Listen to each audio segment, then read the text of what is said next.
ಮದ್ಯಪ್ರಿಯರಿಗೆ shock ಮೇಲೆ big shock. Rum, ಜಿನ್, vodka ಬೆಲೆಯಲ್ಲಿ ಭಾರಿ ಏರಿಕೆಯಾಗಿದೆ. ಹೌದು, ಕರ್ನಾಟಕದಲ್ಲಿ ಮದ್ಯಪ್ರಿಯರಿಗೆ ರಾಜ್ಯ ಸರ್ಕಾರ ಮತ್ತೊಮ್ಮೆ ಆಘಾತವನ್ನ ಕೊಟ್ಟಿದೆ. ಬಿಯರ್ ಬೆಲೆ ಏರಿಕೆಯ ಬೆನ್ನಲ್ಲೇ ಇದೀಗ ವಿಸ್ಕಿ, ರಮ್, ಜಿನ್ ಹಾಗೂ ವೋಡ್ಕಾದ ದರವನ್ನ 10% ಹೆಚ್ಚಿಸೋದಕ್ಕೆ ಅಬಕಾರಿ ಇಲಾಖೆ ಮುಂದಾಗಿದೆ. ಈ ವಾರದಿಂದಲೇ ಪರಿಷ್ಕೃತ ದರ ಜಾರಿಗೆ ಬರಲಿದ್ದು ಮದ್ಯಪ್ರಿಯರ ಜೇಬಿಗೆ ಭಾರಿ ಹೊಡೆತ ಬೀಳಲಿದೆ. ಹೌದು, ಕಾಂಗ್ರೆಸ್ ಸರ್ಕಾರ ಅಧಿಕಾರಕ್ಕೆ ಬಂದ ಬಳಿಕ 2 ಬಾರಿ ಮದ್ಯದ ದರವನ್ನ ಏರಿಕೆ ಮಾಡಲಾಗಿತ್ತು. ಇದೀಗ 3ನೇ ಬಾರಿಗೆ ಇಂಡಿಯನ್ ಮೇಡ್ ಫಾರಿನ್ ಲಿಕ್ಕರ್ ಇದರ ಮೇಲಿನ ದರವನ್ನ 10% ಹೆಚ್ಚಳ ಮಾಡೋದಕ್ಕೆ ನಿರ್ಧಾರವನ್ನ ಮಾಡಲಾಗಿದೆ. ವಿಸ್ಕಿ, ರಮ್, ಜಿನ್ ಮತ್ತು ವೋಡ್ಕಾದ ಕ್ವಾರ್ಟರ್ಗೆ 10 ರಿಂದ 25 ರೂಪಾಯಿ ಹಾಗೂ ಫುಲ್ ಬಾಟಲ್ಗೆ 50 ರಿಂದ 100 ರೂಪಾಯಿವರೆಗೆ ಏರಿಕೆ ಆಗಲಿದೆ.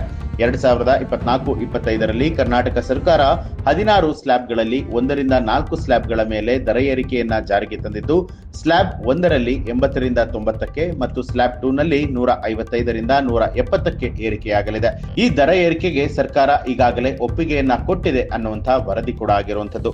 2024-25ರ ವರ್ಷದಲ್ಲಿ ಅಬಕಾರಿ ಇಲಾಖೆಗೆ 38,600 ಕೋಟಿ ರೂಪಾಯಿ ಆದಾಯ ಸಂಗ್ರಹದ ಗುರಿಯನ್ನ ಕೊಡಲಾಗಿತ್ತು. 2025-26ರ ಬಜೆಟ್ನಲ್ಲಿ ಈ ಗುರಿಯನ್ನ 40,000 ಕೋಟಿಗೆ ಏರಿಸಲಾಗಿದೆ. ಈ ಗುರಿಯನ್ನ ಸಾಧಿಸೋದಕ್ಕೆ ಅಬಕಾರಿ ಇಲಾಖೆ ಮದ್ಯದ ಬೆಲೆಯನ್ನ ಮತ್ತೆ ಏರಿಸುವುದಕ್ಕೆ ಮುಂದಾಗಿದೆ. ಈ ದರ ಏರಿಕೆಯಿಂದ ಸರ್ಕಾರದ ಆದಾಯ ಕೂಡ ಹೆಚ್ಚುತ್ತೆ ಅನ್ನುವಂತಹ ನಿರೀಕ್ಷೆ ಇದೆ.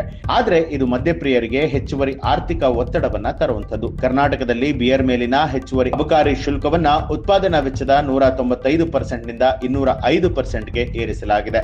ಈ ಹೊಸ ಕರಡು ನಿಯಮಗಳ ಪ್ರಕಾರ ಪ್ರೀಮಿಯಂ ಬಿಯರ್ ಬ್ರ್ಯಾಂಡ್ಗಳ ಮೇಲೆ ಪ್ರತಿ ಬಾಟಲ್ಗೆ ಸುಮಾರು 10 ರೂಪಾಯಿ ಏರಿಕೆಯಾಗಿದ್ರೆ, ಮಧ್ಯಮ ಶ್ರೇಣಿಯ ಹಾಗೂ ಅಗ್ಗದ ಸ್ಥಳೀಯ ಬಿಯರ್ಗಳ ಬೆಲೆ 5 ರೂಪಾಯಿಗಿಂತ ಕಡಿಮೆ ಏರಿಕೆಯಾಗಲಿದೆ.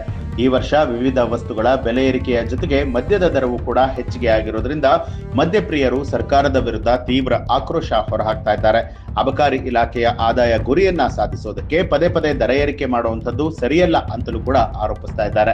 ಈ ದರ ಏರಿಕೆಯಿಂದ ದೈನಂದಿನ ಜೀವನ ವೆಚ್ಚದ ಮೇಲೂ ಕೂಡ ಒತ್ತಡ ಹೆಚ್ಚಾಗಲಿದೆ ಅಂತ ಹೇಳಿ ಮದ್ಯಪ್ರಿಯರು ಆತಂಕ ವ್ಯಕ್ತಪಡಿಸ್ತಾ ಇದ್ದಾರೆ. ಇನ್ನು ಈ ಬಗ್ಗೆ ನಿಮ್ಗೆ ಏನ್ ಅನ್ಸುತ್ತೆ ಅನ್ನೋದನ್ನ ಕಮೆಂಟ್ ಮಾಡಿ ತಿಳಿಸಿ. ಹಾಗೆ ಯಾರೆಲ್ಲ ಇನ್ನೂ ಕೂಡ ನಮ್ಮ ಚಾನೆಲ್ ಅನ್ನ ಸಬ್ಸ್ಕ್ರೈಬ್ ಮಾಡಿಲ್ಲ, ತಪ್ಪದೇ ಸಬ್ಸ್ಕ್ರೈಬ್ ಮಾಡಿ, ಬೆಲ್ ಐಕಾನ್ ಒತ್ತಿ.